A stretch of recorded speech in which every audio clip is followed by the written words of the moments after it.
Wilujeng enjing pamirsa tepang deui sareng simkuring Amelia dina acara Warta Sunda. Warta anu bade disanggakeun nyaeta warta ngeunaan kacelakaan kareta api. Kecelakaan kereta api lumangsung antara stasiun Manggarai jeung Sudirman dina Senin sore, tanggal 22 bulan hiji 2025, salah sahiji gerbong anjlok serta nyebabkeun panumpang luka-luka. Tim evakuasi langsung diterjunkeun ka lokasi pikeun ngabantosan panumpang anu keur kabingungan ninggalkeun gerbong nu anjlok. Sababaraha penumpang anu luka langsung dibawa ke rumah sakit terdekat pikeun perawatan medis.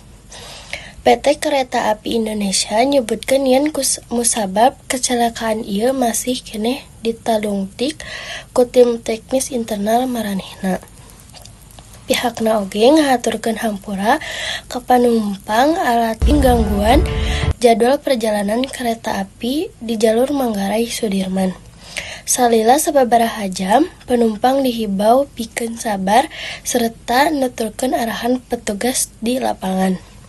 Mung sakitu warta anu tiasa kapihaturkeun dinten ayeuna simkuring Amelia amit pungkur amit mundur.